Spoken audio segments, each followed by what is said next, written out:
Train तो self decision से चल जाती है बच्चा लेकिन परिवार परिवार भी सेल्फ डिसीजन से नहीं चलता है। भगवान अभी रामायण सुन रहा है, भगवान क्या अपने मन से जंगल चले गए हैं? बोलो, जंगल जाने के लिए बाध्य कर दिया गया, चल दिए। यदि जंगल नहीं जाते तो अयोध्या में खून की धारा बहती ना, पारिवारिक युद्ध होता। आज भगवान नहीं कहलाते, समूह का निर्णय मान लिया उन्होंने। अब भैया भरत के आने के पहले चल दिए कि भरत आएगा तो निर्णय बदल देगा। अभी जनमानस जो कहती है हमारी माँ के कई कह रही है कि कई की बात मान लो, नहीं भरत निर्णय बदल देगा। फिर के कई का मन का तो बात टूट जाएगा ना, कि कई की बात को भी रखना है ना, इसलिए मान कर चले गए। तो चलो यह भी सो संस्थान है कबीर सेना और सद्दीप समाज सेवा, सेवा के लिए। सेवा में मिलजुल कर करना चाहिए, मिलजुल कर बांट कर करना चाहिए, सबके सहयोग से करना चाहिए, और सबके सहयोग से उसका फल अच्छा निकलता है, अच्छा होता है। तो चलो ये लोग मेहनत किए हैं, इसलिए आज इन लोगों को बहुत बहुत धन्यवाद, बहुत बहुत आशीर्वाद। फिर तू कहेगा कैसे? एक राजा हुए हैं, उसका नाम सुना है तुम लोग? रंजीत सिंह का नाम सुना है? राजा रंजीत सिंह टीवी सीरियल में भी आ रहा था। राजा रंजीत सिंह एक बार बहुत सीरियस बीमार था। उनके घोड़े पर कोई बैठता नहीं था। अभी भी जो जिस घोड़ा पर हम लोग भी जब होश संभाले घोड़ा था, जो जिस घोड़े पर बैठता था नहीं कोई बैठता था। अब तो घोड़ा नहीं है, लेकिन हमारी गाड़ी पर कोई बैठता नहीं है। बैठता है जी, महीनों महीनों खड़ा रहती है। जब हमको तुम्हारे यहाँ स्टेशन पकड़ने आएगा तो हमारी गाड़ी निकलती नहीं पहनता किसी गाड़ी पर, न हमारे बिछावने पर कोई सोता है। जहाँ जहाँ 20 स्टेट में आश्रम, हर जगह आश्रम है, मेरा रूम कमरा बंद ही रहता है, जाने पर ही खुलता है। रणजीत, यह राज परंपरा है।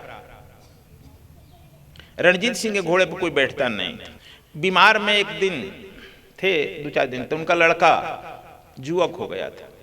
कुछ मन में आया और अस्तबल में आया, घोड़ा हिनहिनाया और पिताजी का घोड़ा पसंद आया, उसको ले बैठा और चल गया, उड़ गया, चल गया। संजोग ऐसा था कि उसी समय रणजीत सिंह अस्तबल में पहुंच गए बीमारी से। देखे उनका घोड़ा नहीं है। घोड़े के रखवालों से पूछे हमारा घोड़ा कहाँ गया? कहा कि आपका लड़का पुत्र लेकर गया, उसी पर चढ़ कर गया है। जी हाँ। सब घबरा गया। रणजीत सिंह बड़े कड़क, बड़े निर्णय के कड़क, अब तो बड़ा कठोर दंड देंगे लड़के को। राज्य में सन्नाटा छा गया बड़े कठोर, बदलेंगे नहीं। लड़का सब संध्या समय आया, घोड़ा बांधा, तो वह अस्तबल के नौकरों ने बताया कि आपके पिताजी देख लिए हैं। तो क्या बोले हैं? कुछ बोले नहीं हैं, लेकिन गंभीर मुद्रा में लौट गए। कहे अब उनका लड़का तो कांपने लगा कि तो पिताजी बड़े कड़क हैं, अपना पराया समझते नहीं है, दंड तो बड़ा कठोर देंगे। हो सकता है हमारे धृष्टा के लिए राज निष्कासन का भी दंड दें, कुछ भी दंड दे सकते हैं। लड़का डर गया। तो जो प्रधानमंत्री थे पंडित दीनानाथ, पंडित नरेश पंडित दीनानाथ जो प्रधान उनका मंत्री था, वृद्ध था, उसे जाकर हाथ जोड़ कहे कि आज मंत्री जी जान बचा लीजिए, हमने गलती किया है, अपराध किया है। पिताजी के रहते उनके आसन पर नहीं बैठना चाहिए था, लेकिन पता नहीं क्या आया, मैं घोड़ा को देखा, सोचे कि बीमार हैं, चल लेते, उड़ गए। कल राज्यसभा में मुझे बुलाहट निश्चित रूप से होगी। तुम लोग पिताजी बिगड़ेंगे तो महतारी खड़ा हो जाएगी ना। राज परिवार में संभव नहीं है। आज भी माँ को भी मिलना है तो खबर जाएगी, मिलना चाहते हैं तो राजा कहेगी कल इतना बजकर इतना मिनट पर। लड़का को मिलना है तो खबर जाएगी कल नहीं 2 दिन के बाद इतना बजकर इतना मिनट में उसे ही मिलेगा। ये नहीं कि एक ही घर है, एक घर में कदम रखा तो बाथरूम में चला गया, दूसरे कदम में बेडरूम में चला गया, तीसरे में खा लिया।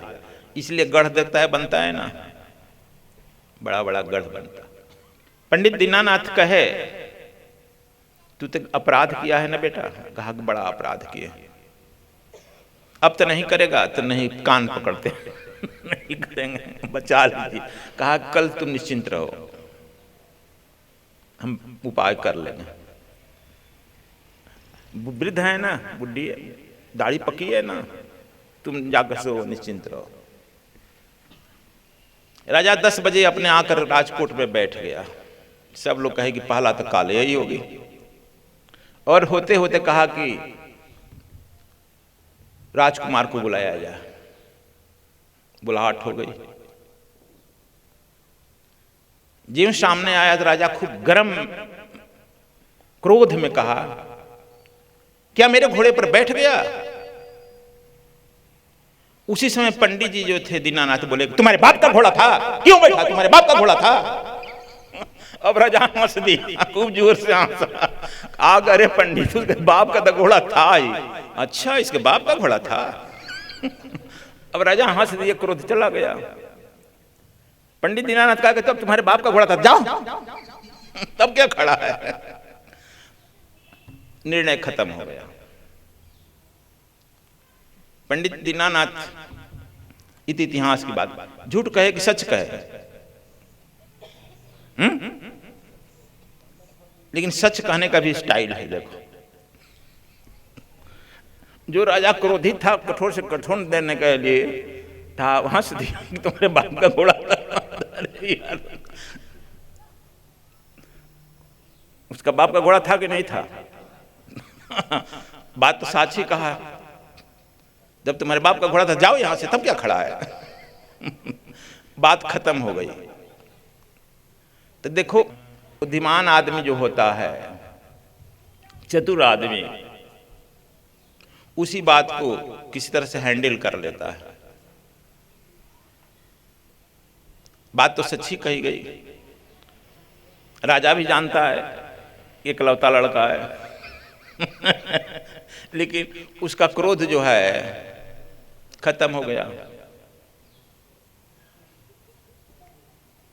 तब से कहा कि नहीं, अब इस घोड़े पे तुम ही चढ़ो बेटा, तुम्हारे बाप का घोड़ा है, तुम ही चढ़, मैं नहीं चढ़ूंगा। रणजीत सिंह उस घोड़े को छोड़ ही दिए बेटा के लिए। इसीलिए देखो, हमारे कहने का मतलब है कि सेल्फ डिसीजन जब तुम लेगा, कुछ गलत कर सकता है। राजा लोग भी सेल्फ डिसीजन नहीं लेते थे, इसीलिए मंत्रिमंडल को बुला कर कहते थे। अब ये तो बात अपने कोठरी में बुलाकर डांट देते, लड़के को बनवा देते। नहीं, समझ गया, निश्चित नहीं न कहा। राजमहल में जब जैसे कोर्ट लगता है, कोर्ट में बुलाया, सब मंत्री आ गया, कह दिया। मंत्री परिषद ने आदेश को उलट दिया, राजा के आदेश को उलट दिया। तो यही है सामूहिक निर्णय। क्योंकि समूह में तेज आदमी जो रहता है, उसका भविष्य देखता है कि इसका निर्णय क्या होगा। ये तो क्रोध में राजा तुरंत कह देगा तो राज से बाहर करो, लड़का तो बाहर हो जाएगा। क्रोध में नहीं आया, कुछ हो गया, फिर इसका उत्तराधिकारी कौन होगा?